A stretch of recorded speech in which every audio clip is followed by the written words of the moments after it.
Bismillahirrahmanirrahim. Assalamualaikum warahmatullahi wabarakatuh. Waalaikumsalam warahmatullahi wabarakatuh. Alhamdulillah. Alhamdulillahirabbil alamin. Wassalatu wassalamu ala asyrafil anbiya'i wal mursalin Sayyidina Muhammadin wa ala alihi wa ashabihi ajma'in. Amma ba'du.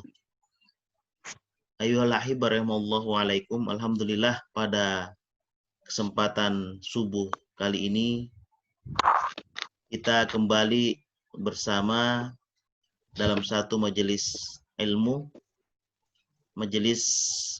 yang setiap pekannya kita adakan di Masjid Abu Bakar As-Siddiq. Namun pada kesempatan kali ini atau pada masa-masa pandemi sekarang ini, kita alhamdulillah tetap bisa melaksanakan dengan pelaksanaan via Zoom. Suatu kesyukuran besar bagi kita bahwa pelaksanaan yang sebelumnya secara offline yang sudah hampir 2 tahun kita laksanakan di Masjid Abu Bakar As-Siddiq, dengan online seperti ini bisa menjangkau banyak peserta, bisa menjangkau banyak jamaah. Bahkan pengajian yang kemudian kita laksanakan atau kajian fikih yang kita laksanakan, dengan bisanya kemudian kita merekam dan kita sebarkan melalui media sosial baik FB, WA maupun YouTube, itu bisa juga dinikmati dan ditonton oleh banyak masyarakat. Semoga insya Allah apa yang kita laksanakan dengan kajian kita ini menjadi salah satu pemberat amal pahala kita di sisi Allah Subhanahu wa ta'ala kelak di yaumul qiyamah. Amin. Amin ya rabbal alamin. Selanjutnya kita tentu berharap bahwa pelaksanaan kajian fikih ini bisa kemudian membuat kita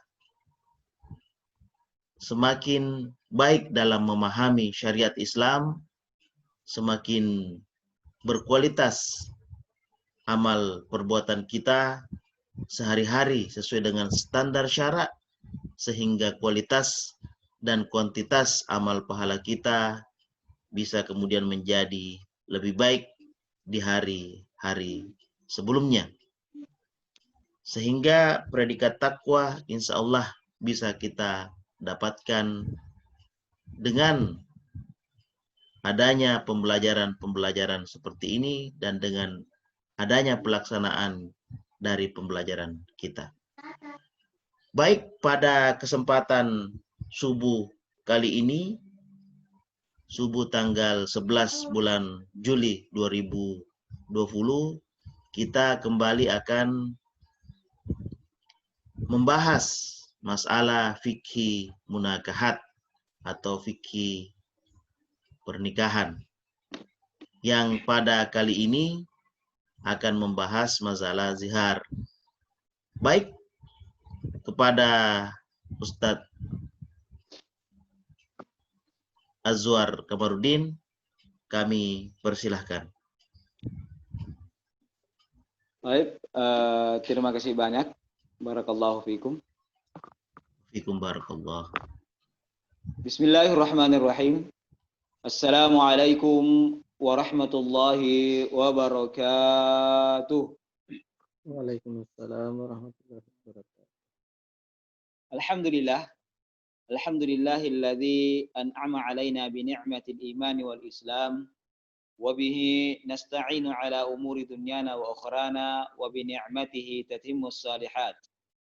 Asyhadu an la ilaha illallah wahdahu la syarika lah wa asyhadu anna Muhammadan 'abduhu wa rasuluh al-mab'utsu kafatan lin-nasi wa rahmatan lil alamin. Allahumma salli ala Muhammad wa ala alihi wa ashabihi wa man sara ala nahjihi wahtada bihadihi ila yaumiddin, amma ba'du. Hadirin wal hadirat, para pemirsa yang dirahmati oleh Allah Subhanahu wa taala.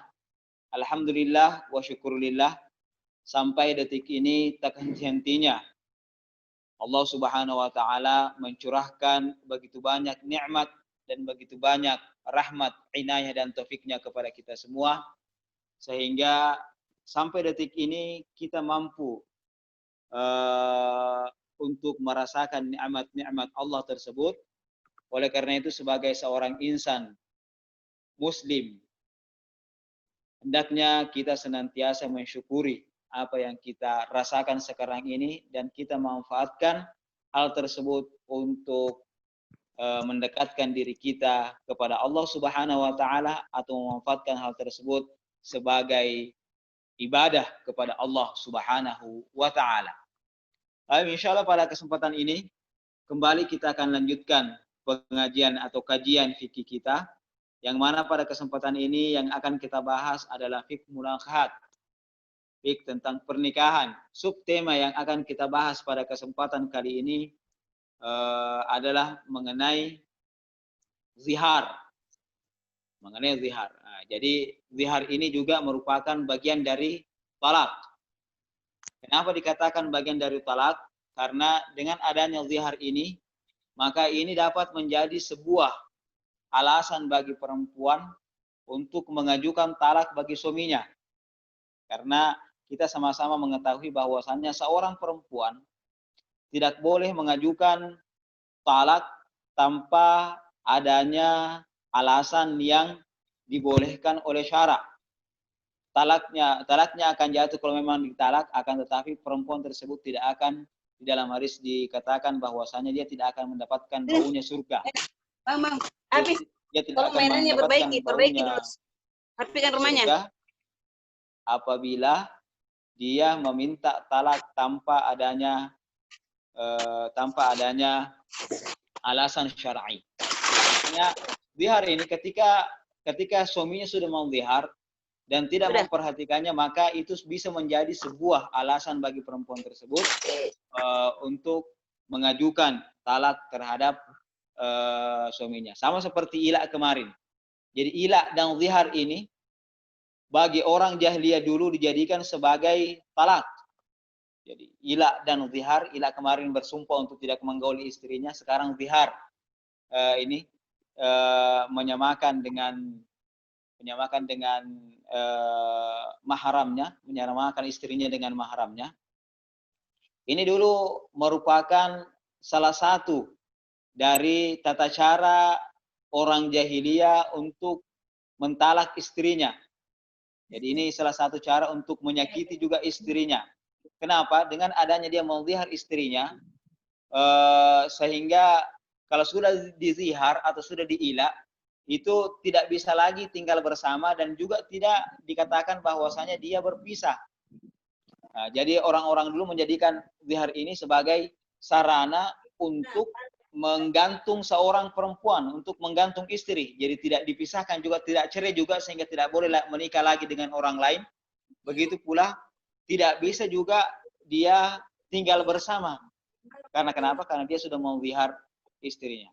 Nah, jadi itu zihar dulu. Zihar ini sudah ada sejak Rasulullah SAW diutus. Jadi sebelum diutus, zihar ini sudah menjadi sebuah tata cara perceraian, atau dijadikan sebagai sebuah tata cara apabila seorang suami ingin menjauhi istrinya. Nah, kemudian ketika syariat Islam datang, Allah Subhanahu wa taala di dalam Al-Qur'an, begitu pula Rasulullah SAW memberikan penjelasan tentang zihar ini berbeda dengan apa yang mereka lakukan pada zaman jahiliyah. Berbeda dengan apa yang mereka lakukan pada zaman jahiliyah, meskipun tata cara apa yang mereka lakukan itu sama. Jadi tata cara ziharnya sama, akan tetapi hukum yang ada itu berbeda. Sama seperti ilak kemarin. Kalau ilak kemarin, sebagaimana kita jelaskan bahwasanya ilak juga sama seperti zihar ini, merupakan bagian daripada talak. Akan tetapi Allah Subhanahu wa taala menetapkan bahwasanya kalau ada seorang suami yang mengilak istrinya, maka batas maksimal daripada adanya dia menjauhi istrinya itu adalah 4 bulan saja. Setelah 4 bulan maka dia rujuk kembali. Kalau tidak rujuk kembali, maka istrinya bisa melaporkan untuk memberikan pilihan, agar hakim memberikan pilihan terhadap suaminya, apakah mau kembali kepada istrinya atau mau mentalak istrinya. Nah, maka begitu juga dengan zihar ini. Baik, apa itu zihar? Zihar ini secara bahasa ma'khudun minal zahri. Dikatakan di dalam kitab Al-Imta, ma'khudun minal zahri. Artinya terambil dari kata-kata punggung. Zihar, punggung. Kenapa? Karena punggung ini adalah tempat di mana seorang suami atau tempat di mana biasa seorang laki-laki melakukan bersenang-senang dengan istrinya. Nah, makanya dikatakan sebagai zihar. Apabila dia menyamakan istrinya dengan punggung ibunya. Nah, itu dulu yang ada. Kalau kita di Indonesia atau di tempat-tempat lain, kayaknya zihar ini jarang sekali kita dapatkan. Jarang kita dapatkan atau jarang kita jadikan sebagai sebuah pembahasan. Akan tetapi kita harus tahu di sini tentang zihar supaya kita terhindar dari zihar.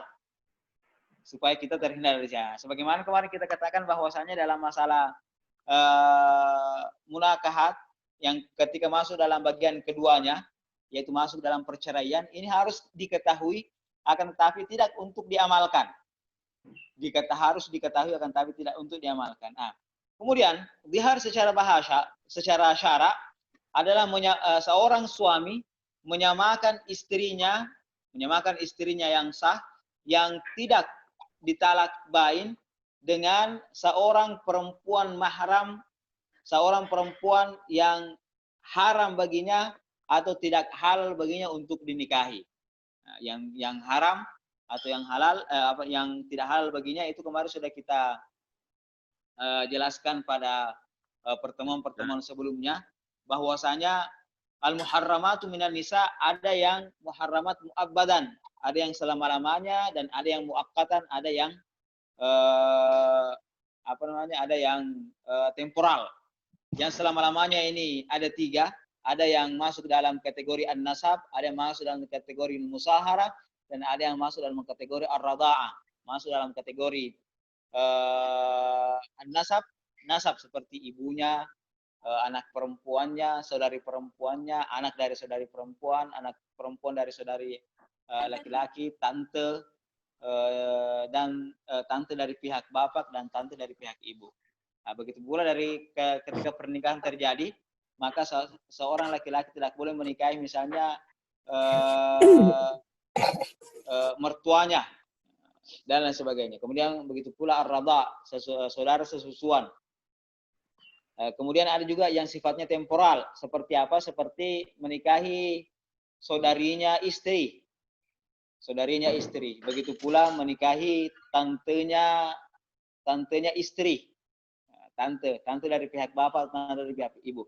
Itu semua merupakan pernikahan yang perempuan-perempuan yang haram untuk dinikahi. Akan tapi yang bagian kedua tadi, yang sifatnya temporal, itu tidak selamanya. Karena kenapa? Karena apabila seseorang menikahi seorang perempuan, kemudian mau menikahi saudarinya, maka tidak boleh menikahi saudarinya sebelum menceraikan istrinya sekarang, ataukah sebelum istrinya yang sekarang misalnya sudah masuk di dalam al-furaq, sudah masuk dalam perceraian, apakah cerai hidup atau cerai mati. Nah, tapi itu tidak boleh disamakan. Seperti apa? Seperti mengatakan kamu ini seperti punggungnya ibuku, atau kamu ini sama seperti tubuhmu ini sama seperti tubuhnya ibuku. Nah, maka kalau ini terjadi, ini diucapkan, maka itu dikatakan sebagai zihar. Dan bagaimana hukumnya zihar ini? Ulama mengatakan bahwasanya hukumnya zihar ini adalah haram dan masuk dalam al-kabair, masuk dalam dosa besar. Nah, jadi ini termasuk hal diharamkan dan di dalam Islam ini dimasukkan ke dalam dosa besar. Artinya apa? Artinya apabila seorang laki-laki mengatakan hal ini kepada istrinya dengan maksud untuk menzihar, maka dengan mengucapkan saja dia sudah digolongkan sebagai orang fasik. Ya kan? Karena kenapa? Karena dikatakan bahwasanya yang dimaksud dengan orang fasik adalah orang yang telah melakukan satu dosa besar. Melakukan satu dosa besar, maka dia langsung dikatakan bahwasanya dia fasik. Nah, karena kenapa? Karena ini dikatakan sebagai dosa besar yang harus dihindari. Dosa besar yang seharusnya seorang laki-laki tidak pernah mengucapkan terhadap istrinya. Nah, kemudian, apa dalilnya? Allah Subhanahu wa taala telah menjelaskan hal tersebut di dalam Al-Qur'an. Di antaranya Allah Subhanahu wa taala mengatakan, "Walladzina yudhahiruna min nisaihim tsumma ya'uduna lima qalu fatahriru raqabatin mu'minatin min qabli an yatamassa. Dzalikum tu'adzuna bih. Wallahu bima ta'maluna khabir.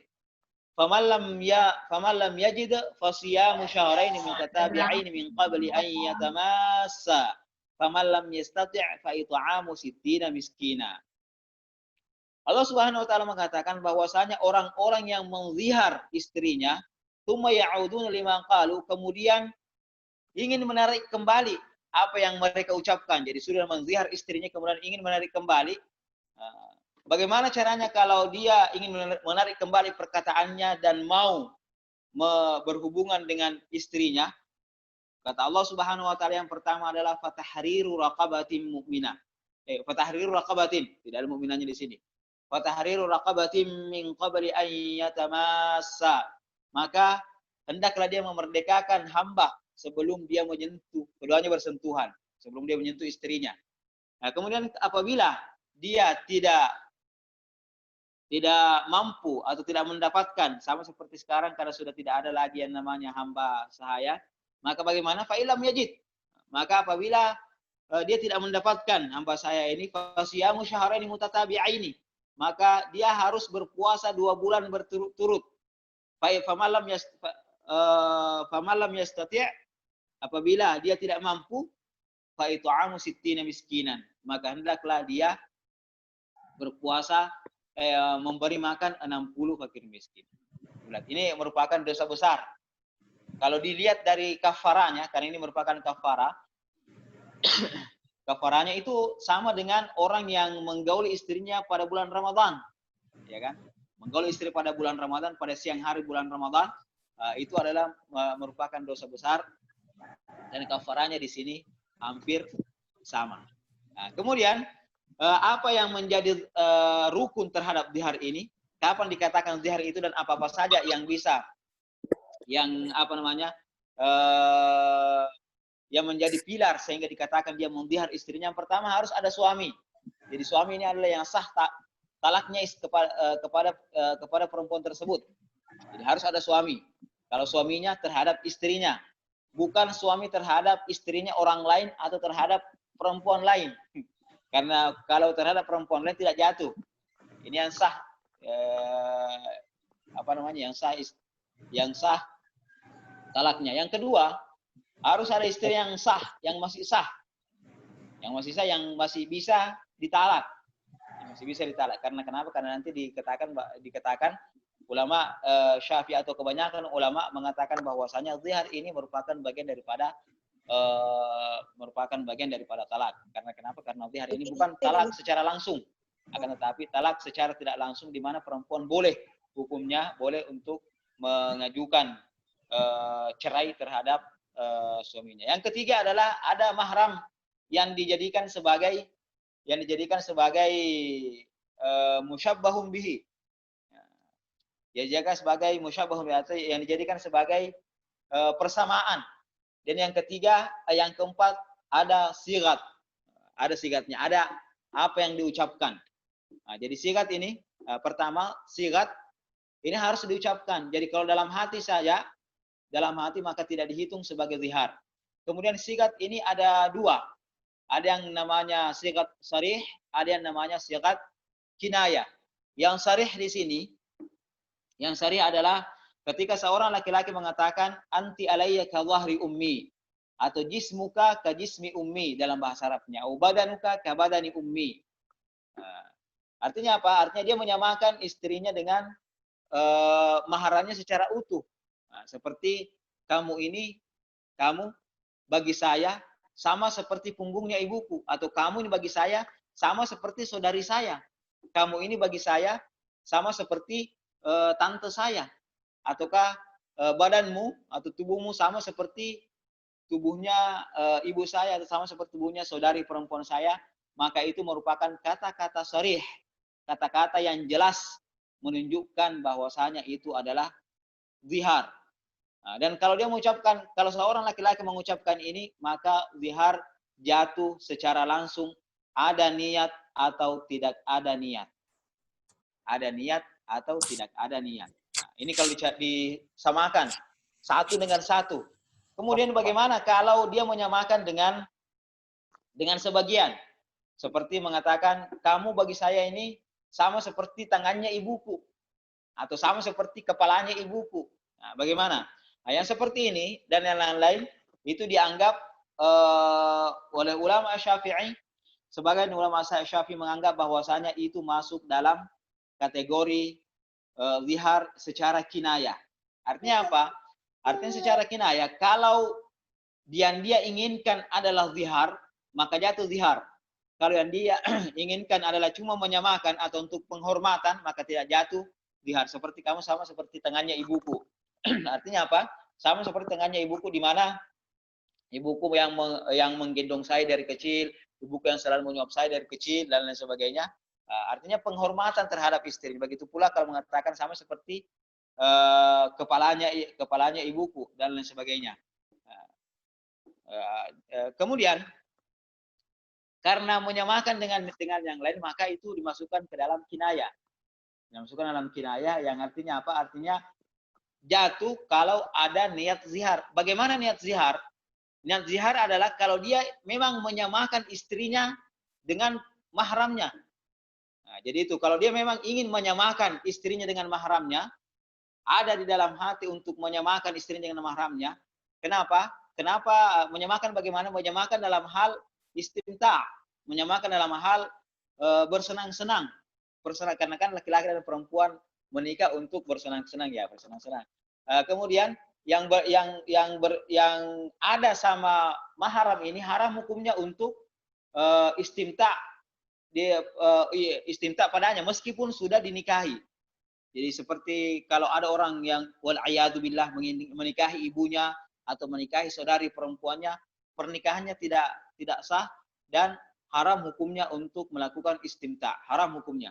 Nah, maka seperti itu apabila dia menyamakan istrinya dengan perempuan yang haram hukumnya dia untuk sentuh, nah makanya di dalam ayat zihar dikatakan min qabli an yatamassa, sebelum keduanya bersentuhan. Artinya bersentuhan adalah kinayatun anil jima', kinayah tentang jima'. Kalau dia melakukan hal tersebut untuk menyamakannya dengan perempuan yang mahramnya, maka itu masuk dalam kategori zihar. Nah, makanya ini perlu untuk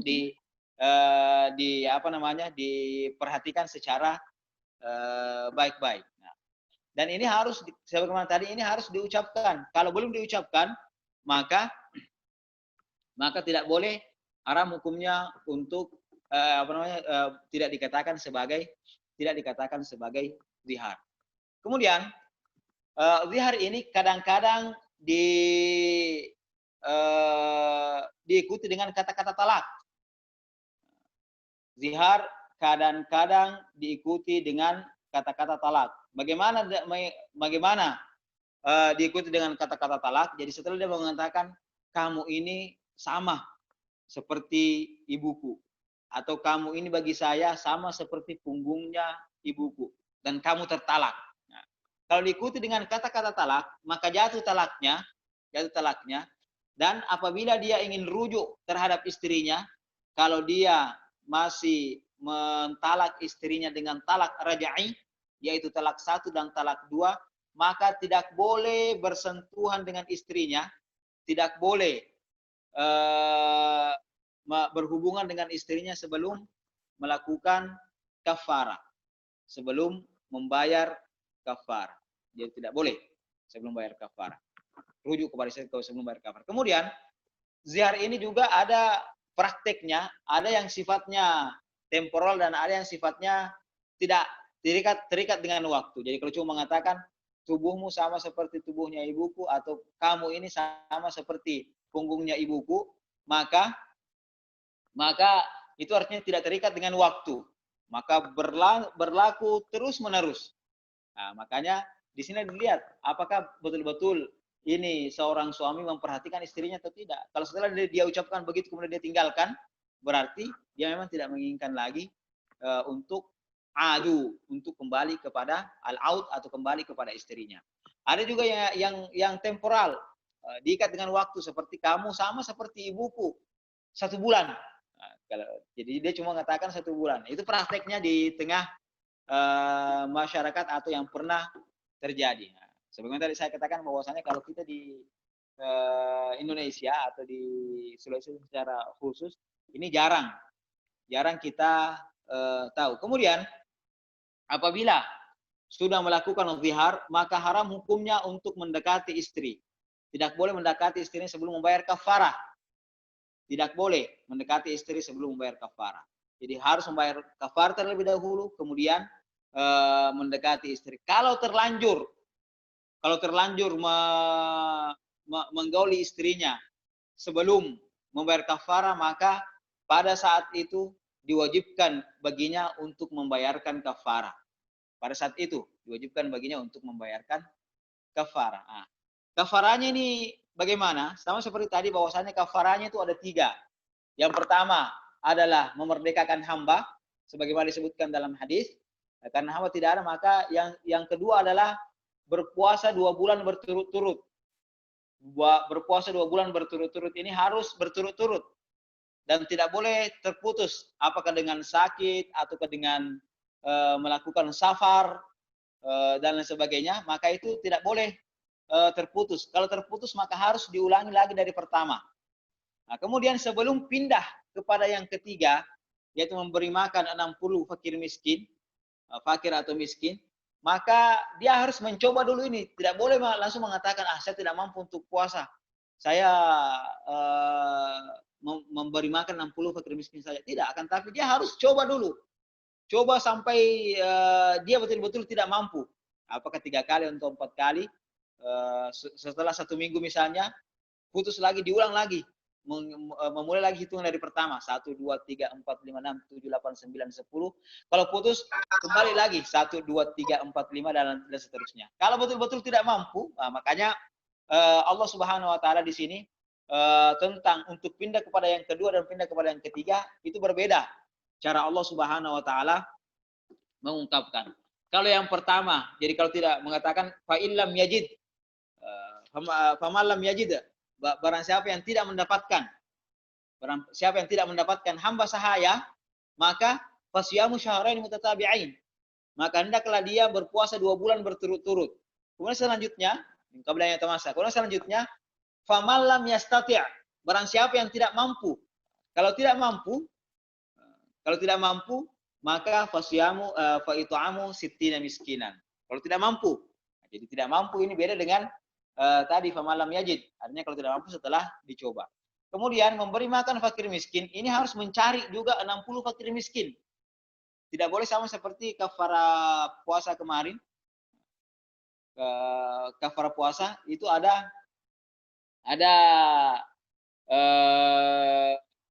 kalau kafara puasa boleh yang diberikan misalnya 10 hari diberikan kepada 10 orang, 1 orang 10 bagian. Ini tidak boleh.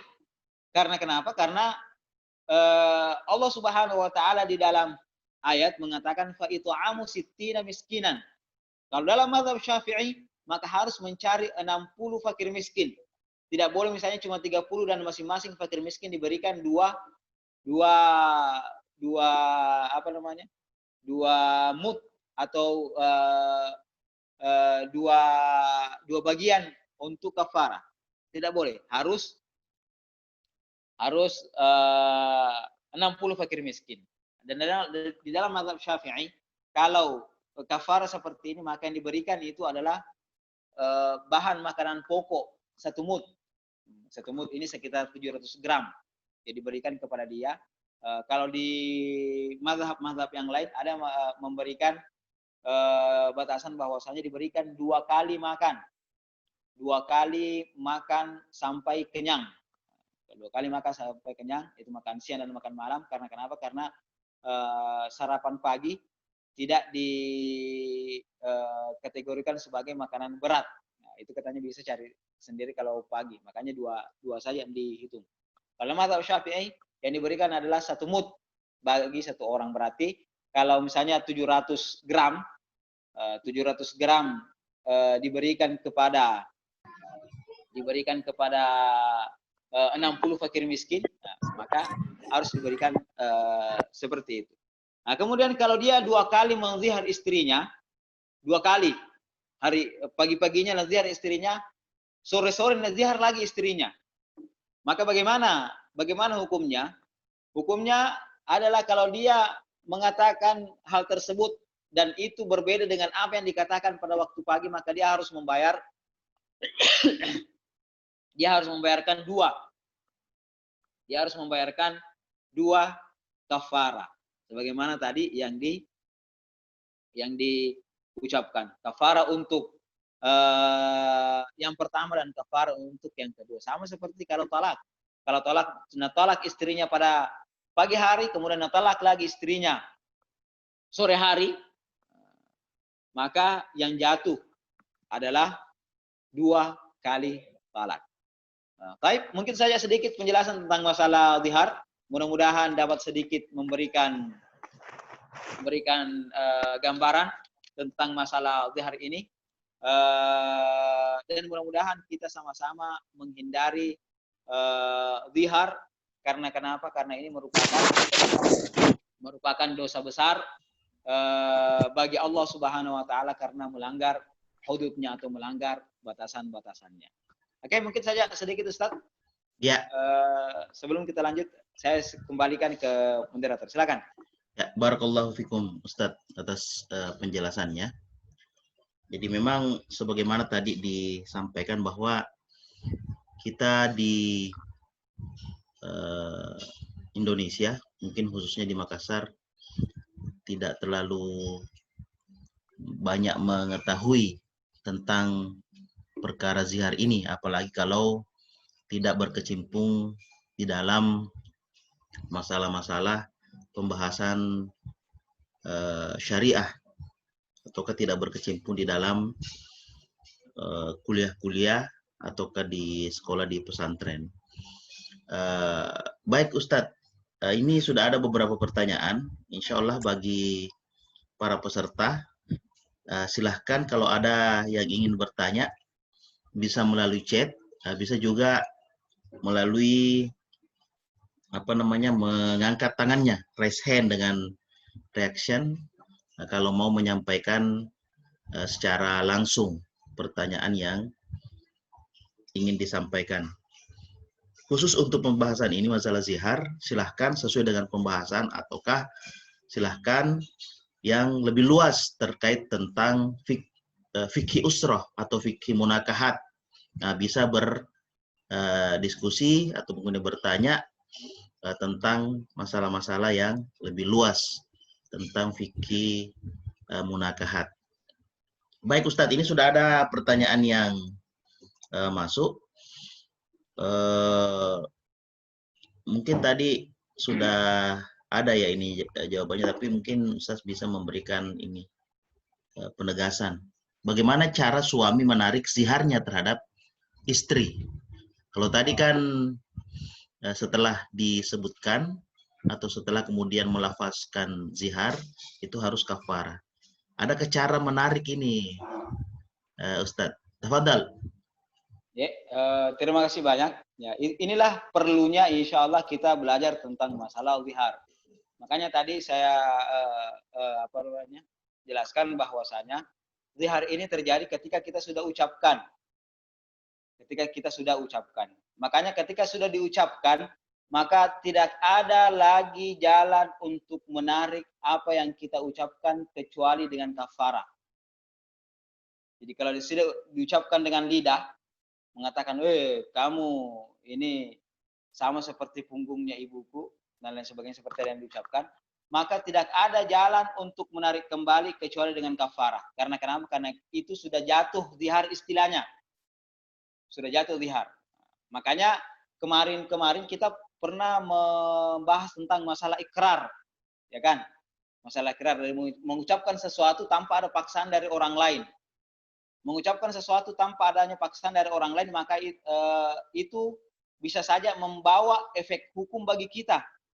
Nah, makanya semua yang kita ucapkan itu harus dipertanggungjawabkan. Nah, makanya kan ada hadis Rasulullah SAW mengatakan kullu qauli ibni Adama lahu alaihi la lahu. Semua perkataan cucu Adam itu adalah akan diminta pertanggungjawaban nantinya, bukan akan menolongnya kecuali 3 hal: amar ma'ruf, nahi mungkar, dan zikir kepada Allah Subhanahu wa taala. Begitu pula di sini.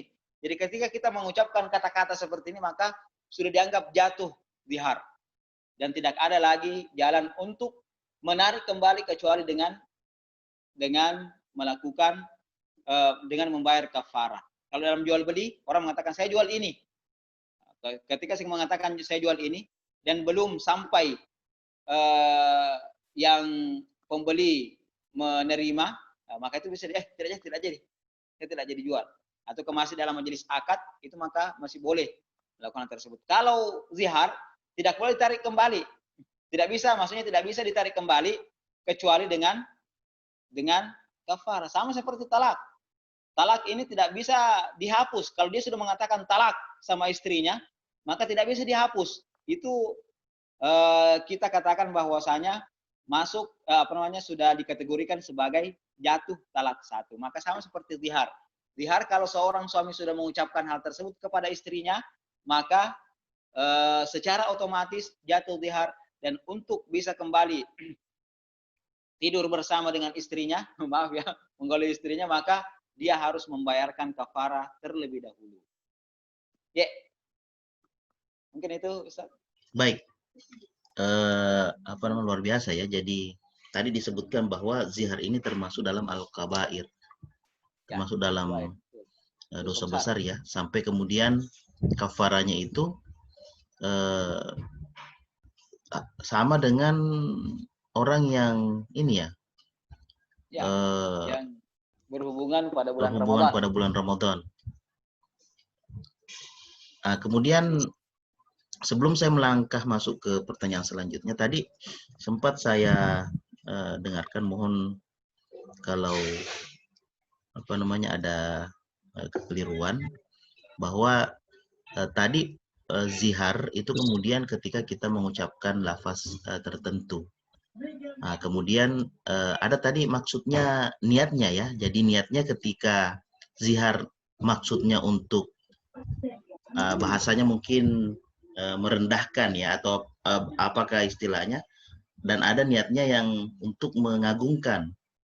Itu bisa dijelaskan sedikit Ustadz, itu maksudnya apa, supaya kita bisa mengetahui bagaimana batas antara merendahkan dan mengagungkannya. Tafadhal Ustaz. Baik, jadi ini dalam sebagaimana tadi dijelaskan bahwasanya ada yang namanya lafaz sarih dan ada yang namanya lafaz kinayah. Lafaz sarih atau lafaz yang penunjukannya secara gamblang, penunjukannya secara jelas, menunjukkan tentang zihar. Seperti anti alayya kawahrim, kamu sama seperti punggungnya ibuku, atau kamu sama seperti tubuhnya ibuku, itu, atau tubuhmu sama seperti tubuhnya ibuku, itu adalah kata-kata sarih dalam zihar. Adapun kalau menyamakan sebahagian saja seperti menyamakan dengan tangannya saja atau kepalanya saja, maka itu dikategorikan sebagai kinayah. Artinya apa? Artinya dalam kinayah ini itu harus ditanya dulu orang yang mengucapkan, apakah yang dia inginkan itu zihar atau bukan. Jadi yang ditanya, yang ada maksudnya di sini adalah seorang laki-laki yang mengucapkan kata-kata yang mirip zihar, akan tetapi ada makna lain selain makna zihar. Seperti apa? Seperti makna mengagungkan. Nah, kalau menyamakan dengan mahram, biasanya itu adalah hal-hal yang apa namanya? Hal yang mengagungkan. Ya kan, menyamakan dengan ibu. Misalnya dari segi apa? Dari segi ini, ataukah kalau memang ada juga yang mau merendahkan, maka itu tidak apa namanya, tidak masuk juga di dalam zihar. Nah, seperti kalau dia menyamakan istrinya misalnya dengan tangan tantenya, di mana misalnya tantenya ini suka memukul, maka di sini tidak masuk dalam kategori zihar. Karena kenapa? Karena lafaznya yang pertama bukan lafaz sarih, yang kedua lafaznya adalah lafaz kinayah, dan dalam niatnya bukan untuk menzihar. Ya, mungkin itu saja. Baik, berarti tergantung ininya ya, lafaznya ya. Tergantung lafaznya yang pertama. Ya. Yang pertama, sarih dan kinayah. Baik. Nah, selanjutnya kalau kinayah ya dilihat niatnya. Niatnya. Ya. Ya. Jadi apa nih, Ustaz? Ya, tafadhal Ustaz. Lafaz zihar ini serius ya, artinya dampaknya serius walaupun kemudian diucapkannya itu dia sebenarnya bercanda, misalnya begitu, sehingga dia bilang, kemarin itu bercanda aja, ibarat kata kalau bahasa sekarang itu prank jaki itu tadi malam begitu misalnya, tetap berlaku secara fikih itu. Betul. Makanya kemarin ada yang bertanya tentang prank. Saya bilang prank itu tidak boleh. Prank itu tidak boleh. Kalau tergantung dari pranknya sebenarnya. Kalau prank yang ada hubungannya dengan seperti ada hubungannya dengan hukum syara, kemudian ada implikasi hukumnya, maka implikasi hukumnya itu jatuh. Implikasi hukumnya jatuh. Sama seperti memprank istrinya dengan mentalak, talaknya jatuh. Memprank istrinya dengan zihar, maka itu ziharnya jatuh. Seperti itu. Jadi kan kalau prank banyak sekali macamnya. Nah, itu tergantung dari ininya. Kalau yang ada implikasi hukumnya, maka itu tidak dibolehkan. Tidak dibolehkan. Apalagi misalnya kalau pertamaannya mencela-cela orang dan lain sebagainya, maka itu masuk betulan dengan kategori celaan. Ya, mungkin itu saja Ustaz. Ya, cukup ya. Ada yang lain? Ya. Baik, ada pertanyaan selanjutnya ini Ustaz. Dari salah seorang jamaah, insya Allah semoga dibahas oleh Ustadz Aswar terkait panggilan kepada pasangan. Maaf, misalnya umi, abi, ayah, ibu, dan sejenisnya. Ini dipertegas oleh jamaah yang lain. Maksudnya mungkin hukum panggilan abi, umi, ayah, ibu itu seperti apa Ustadz? Tafadhal. Terima kasih banyak. Jadi yang pertama, tadi tentang masalah zihar, itu ada lafaz sarih yang tertentu. Begitu pula di dalam lafaz ini harus mengandungi 4 unsur dari rukun yang disebutkan tadi.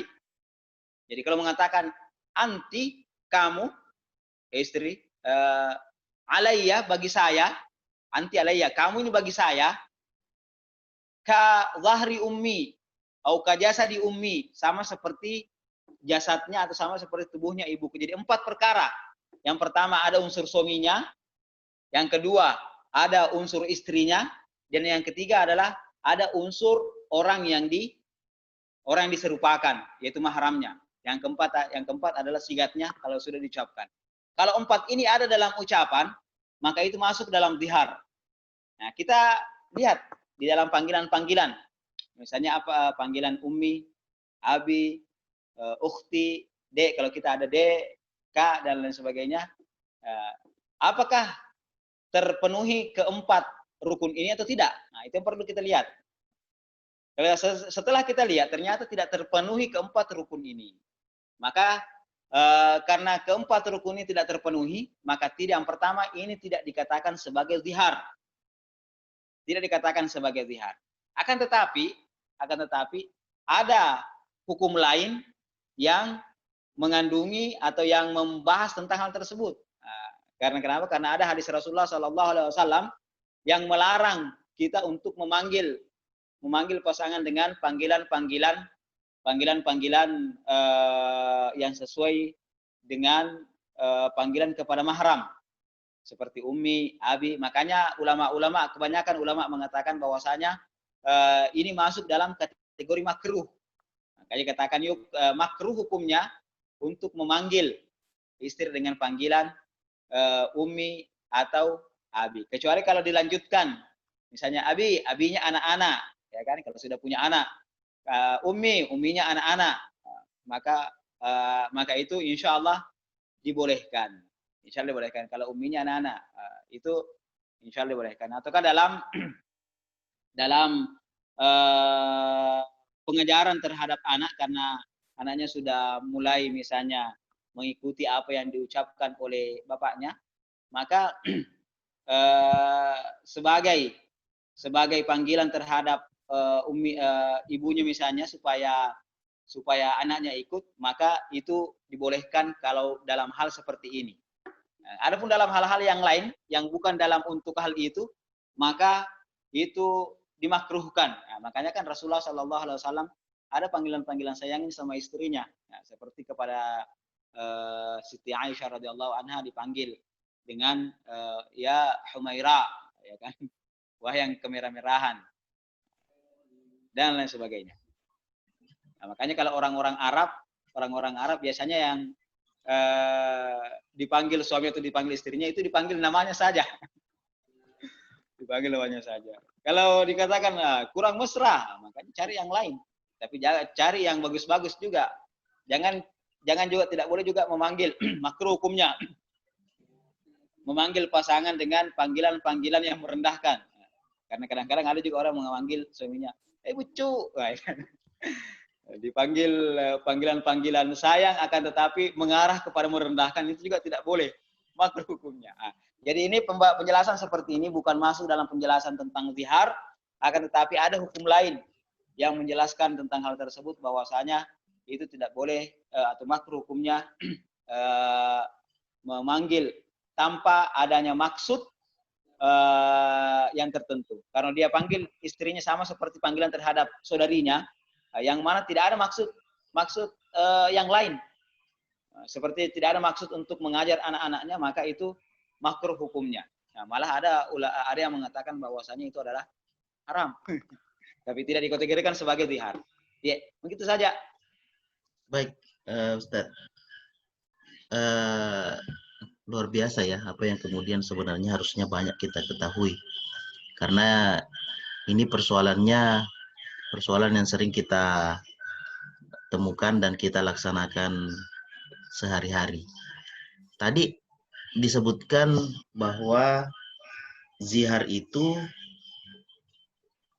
apa istilahnya? Menyamakan dengan istri dengan mahram. Istri dengan mahram ya. Ya. Jadi meskipun kita sebutkan bahwa ini sama dengan tante kita atau kemudian nenek kita, itu status apa istilahnya, status ziharnya itu bagaimana Ustaz? Maksudnya tingkatannya itu sama. ketika sama. Oh, sama. Ya.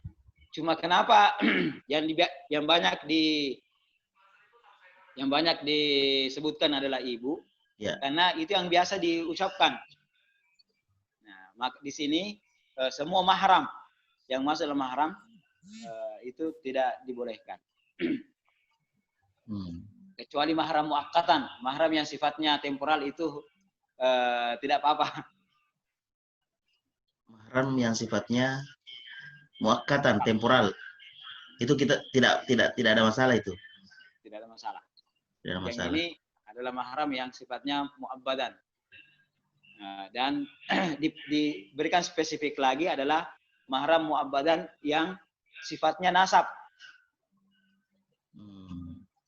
Bisa barangkali Ustaz diceritakan juga disampaikan filosofi zihar ini sebenarnya disebutkan tadi telah berlangsung sebelum datangnya Islam. Itu seperti apa faktanya pada saat itu? Jadi faktanya adalah seorang laki-laki ketika tidak mau lagi menggauli istrinya, maka dia mengatakan sama istrinya, kamu ini sama bagi saya sama seperti ibuku. Jadi begitu. Jadi orang-orang dulu kalau marah-marah misalnya, kalau marah-marah sama istrinya atau istrinya melakukan sebuah kesalahan misalnya dan dia tidak mau maafkan, maka dia melakukan zihar. Supaya apa? Supaya perempuan ini tahu bahwa ternyata saya sudah disamakan dengan ibunya. Kalau sudah disamakan dengan ibunya berarti dia tidak mau lagi sama saya. Dia tidak mau lagi mendekati saya. Karena kenapa? Karena dia menyamakan saya dengan ibunya, yang mana notabene ibunya adalah tempat bukan tempat untuk al-istimta', bukan tempat untuk bersenang-senang. Jadi seperti itu pertamanya. Jadi menggantung ya, maksudnya mungkin kan tidak sampai mentalak juga. Tidak sampai mentalak. Makanya inilah Islam datang untuk apa? Untuk memberikan hak bagi perempuan. Nah, bahwasanya kalau sudah dilakukan, seorang laki-laki sudah mengucapkan seperti itu, maka tidak boleh digantung terus-menerus. Tidak boleh digantung terus-menerus. Karena orang-orang dulu kalau sudah menzihar istrinya, ditinggalkan saja seperti itu. Sampai bila-bila. Tidak ada ininya. Tidak ada batasnya. Sehingga apa? Sehingga dia tidak bersama lagi dengan suaminya, tidak bisa juga dinikahi dengan orang lain. Jadi seperti itu. Itu maksud itu yang terjadi sebelum datangnya Islam. Iya. Berarti terkait dengan hubungan antara suami dan istri ini yang sebelumnya kan sudah penjelasan talak ya. Kemudian apalagi yang setelahnya? Ila ya. Khulu kemudian ila. Khulu itu tolak kan suami yang meminta kepada istri. Khulu suami yang mentalak istrinya. Kalau khulu istri yang permintaan talak dari seorang istri dengan disertai dengan harta. Misalnya talak saya, apapun hartanya, talak saya dengan sandal jepit. Nah, kan? Lagi viral sekarang ya. Atau talak saya dengan sandal jepit. Maka kalau suaminya mengatakan ya, langsung fasah nikahnya bagi sebagian ulama. Artinya langsung pisah. Ya, kemudian selanjutnya adalah ila. Membahas masalah bersumpah. Sumpah kemarin untuk tidak menggauli istri lebih dari 4 bulan. Ya, oke. Kemudian yang sekarang ini adalah masalah zihar. Luar biasa ya. Mungkin kalau sudah tidak ada lagi, mungkin sedikit Ustaz ini kita mau mendengarkan tentang yang viral tadi itu. Bagaimana sebenarnya karena yang sandal jepit itu. Karena ada beberapa selain viral menikah dengan mahar sandal jepit, viral juga yang kemudian mengatakan bahwa itu terlalu merendahkan perempuan dengan sandal jepit itu. Mahar kan seharusnya dalam hadis disebutkan yang yang baik ya. Ya. Itu seperti apa Ustaz kira-kira ininya? Tafadhal. Baik. Terima kasih. Jadi sebenarnya tentang mahar ini antara satu orang dengan orang yang lain itu tidak sama. Artinya apa? Yang bisa dijadikan sebagai mahar, adalah sesuatu yang berharga.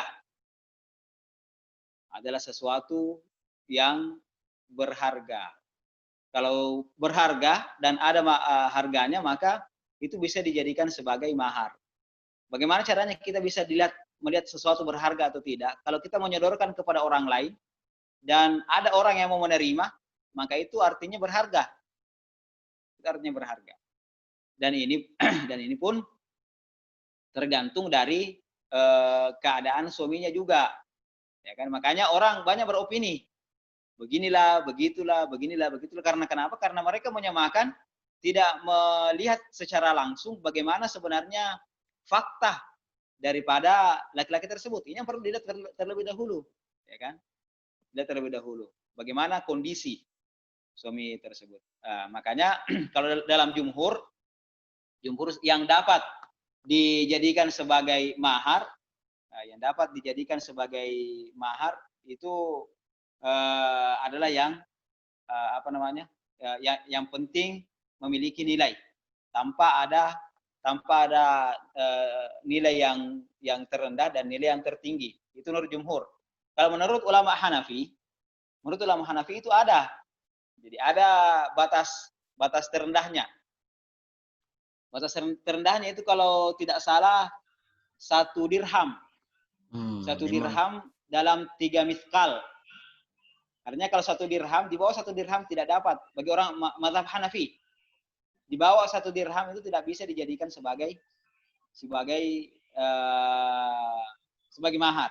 Nah, kita lihat sandal jepit ini. Sandal jepit ini di bawah 1 dirham atau di atas 1 dirham. Ya kan? Nah, sehingga apa? Sehingga bisa diberikan hukum. Nah, makanya beragam komentar yang muncul. Karena kenapa? Karena ada yang mengomentari pertama misalnya bukan berdasarkan keadaannya sang suami. Karena kenapa? Karena misalnya kalau suami misalnya orang kaya raya, di bank misalnya tabungannya sampai triliunan, memiliki rumah misalnya sampai puluhan, memiliki mobil sampai ratusan, kemudian memberikan sandal jepit, nah itu tidak sesuai dengan makamnya. Akan tetapi kalau orang yang yang sesuai dengan makamnya, mencari dalam kesehariannya misalnya makan dan tidak makan itu tidak bisa didapatkan atau lain sebagainya, maka sandal jepit bisa saja sandal jepit ini tinggi nilainya. Jadi disesuaikan. Makanya di sini sebenarnya kita lihat bagaimana caranya seorang laki-laki memang dengan mahar itu menghargai istrinya. Nah, seorang laki-laki bisa dilihat bagaimana caranya dia menghargai istrinya dengan pemberian mahar. Kalau di Mesir sendiri itu bukan dilihat dengan maharnya, akan tapi ada namanya sabkah. Jadi pemberian selain mahar itu ada namanya sabkah. Dan biasanya sabkah ini pemberian bukan mahar, akan tetapi biasanya itu sama dengan mahar. Jadi diberikan juga sabkah seperti dan mereka mengatakan bahwasanya ini cara kita mau lihat bagaimana caranya Anda menilai istri Anda. Bagaimana Anda menilai istri Anda? Nah, maka lihat sabkahnya berapa. Nah, biasanya diberikan 1 setel emas, ya kan? 1 setel emas. Dan lain sebagainya. Jadi seperti itu. Disebutkan juga itu, Ustaz, ketika akad. Tidak disebutkan dalam akad. Karena tidak disebutkan dalam akad, maka dia tidak jadi mahar. Beda ya dengan uang panai ya kalau di... Ya, mirip-mirip dengan uang panai. Tapi bedanya uang panai dengan sabkah ini dimiliki langsung oleh perempuannya nanti, istrinya. Kalau uang panai itu untuk belanja. Dan memang sebenarnya apa yang dilakukan oleh orang-orang tua kita dengan uang panai, pindah lagi sedikit pembahasan. Itu memang ada dasar hukumnya. Kenapa? Karena ongkos daripada azifaf seorang istri itu ditanggung memang oleh suaminya. Ya, ditanggung oleh suaminya. Cuma tidak boleh juga terlalu berlebihan. Ya. Jadi seperti itu. Secukupnya. Jadi sandal jepit ini kalau dibiarkan begitu maka beginilah. Jadi banyak orang memberikan komentar sesuai dengan apa? Sesuai dengan sudut pandang masing-masing. Ya. Orang Syafi'i baca buku-buku Syafi'i, itu lain pandangannya. Ketika membaca buku-buku Hanafi, lain lagi pandangannya. Nah, ketika melihat keadaannya istrinya, lain pandangannya. Ketika melihat keadaannya suaminya, lain pandangannya. Ya, Makanya karena ada beberapa pertimbangan juga bahwa wah, ini kan untuk konten YouTube. Artinya kalau untuk konten YouTube ini apa namanya, suaminya ini berarti punya HP. Kenapa bukan HP-nya yang dijadikan? Kenapa harus sandal jepit? Ya, walau makanya ini kembali kepada keadaan suaminya. Kalau memang keadaan suaminya itu sesuai dengan sandal jepit, maka tidak ada masalah. Kalau menurut jumhur, kecuali menurut ulama Hanafi, ya kan? Kalau ulama Hanafi 1 dirham. 1 dirham berapa ya? Sekitar 70.000. Ya. 70 itu berapa itu? Atau 20.000. Ya sekitar itulah ya. Dirham kan setingkat dengan, apa namanya, dengan perak ya? Perak. Kalau dirham perak. Ya. Baik. Iya. Oke. Baik, Ustadz. Mungkin sebagai closing statement terkait masalah zihar ini, tafadhal memberikan kesimpulan, Ustadz. Baik. Terima kasih banyak. Jadi tentang masalah zihar, yang pertama kita harus memahami secara detail tentang apa itu zihar, sehingga kita bisa di dalam kehidupan kesehariannya, kehidupan keseharian kita bisa menghindari praktek zihar karena masuk dalam kategori al-kabair. Nah, kita mempelajari masalah ila, zihar, talak, khulu dan lain sebagainya. Sebagaimana yang telah kita jelaskan kemarin, bahwasanya kita mempelajari ini semua bukan untuk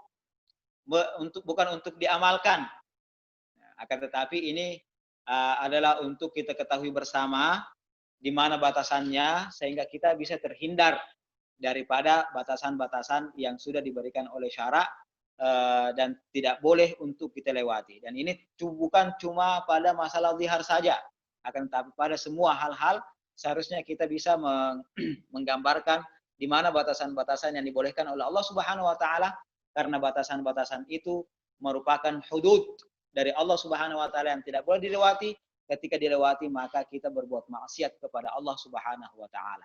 Dan mudah-mudahan dalam kehidupan keseharian kita senantiasa dihindarkan oleh Allah Subhanahu wa taala dari perbuatan-perbuatan yang tidak diridhoinya, dan begitu pula sebaliknya kita melakukan hal-hal yang diridhoi oleh Allah Subhanahu wa taala, sehingga Allah ridha terhadap apa yang kita lakukan, dan Allah Subhanahu wa taala senantiasa melihat kita dengan pandangan ridha, sehingga orang yang dilihat dengan pandangan ridha dari Allah Subhanahu wa taala maka akan terhindar dengan sendirinya dari azab Allah Subhanahu wa taala. Baik, begitu saja sedikit. Ini Ustaz, barakallahu fikum.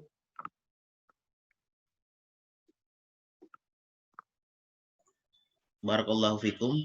Begitu juga kepada para peserta. Alhamdulillah, meskipun tadi ada kendala teknis, kita kemudian bisa sampai 31 partisipan atau 31 peserta. Malah ada penyampaian ini dari beberapa peserta itu mengatakan bahwa terlambat, afwan, kenapa tidak ada lagi publikasinya. Ini menandakan bahwa alhamdulillah para jamaah peserta baik yang ada di perumahan Giri Ar-Roya ataukah yang berada di luar senantiasa menantikan kajian-kajian seperti ini, Ustadz. Makanya insya Allah ini semoga panitia bisa memperbaiki ke depan ini. Jadi kalau bisa pengumumannya itu dari jauh-jauh hari sebelumnya. Malah karena kita insya Allah melaksanakan setiap pekan, ini baiknya sudah dijadwalkan memang di dalam link Zoom yang kita miliki, sehingga insya Allah nanti peserta kemudian tidak kesusahan lagi mencari linknya. Itu barangkali masukan kepada panitia, kepada kami. Insya Allah semoga bisa menjadi perbaikan ke depan. Kemudian para peserta, kepada Ustadz, sekali lagi kami mengucapkan terima kasih banyak atas penyampaian materinya. Semoga Allah Subhanahu wa taala memberkahi kita atas apa yang kita laksanakan pada hari ini, dan semoga Allah Subhanahu wa taala kemudian memberikan kita petunjuk untuk berlandaskan syariah atas setiap perbuatan yang kita laksanakan dalam kehidupan sehari-hari. Dan semoga kajian seperti ini itu kemudian membuat kita semakin baik dalam pelaksanaan perbuatan sesuai dengan syariah, sehingga insya Allah perbuatan kita secara kualitas dan secara kuantitas itu kemudian sesuai dengan hukum syara, sehingga tujuan akhir yang kemudian kita harapkan mendapatkan ridha Allah Subhanahu wa taala dan mendapatkan gelar takwa di sisinya bisa kemudian kita raih bersama. Baik, saya kira cukup apa yang kemudian kita sampaikan pada hari ini. Lebih dan kurangnya mohon dimaafkan. Kami dari panitia memohon maaf atas segala kesalahan dan kekurangan. Kita tutup dengan bersama-sama beristighfar 3 kali dan membaca doa kafaratul majelis. Astagfirullah wa atubu ilaik, astagfirullah wa atubu ilaik, astagfirullah wa atubu ilaik. Subhana rabbika allahumma bihamdik, subhanaka anta nastaghfiruka wa atubu ilaik. Subhana rabbika rabbil izzati amma yasifun, wa salamun alal mursalin, walhamdulillahi rabbil alamin. Assalamualaikum warahmatullahi wabarakatuh. Waalaikumsalam warahmatullahi wabarakatuh. Baik, saya matikan Ustaz ya.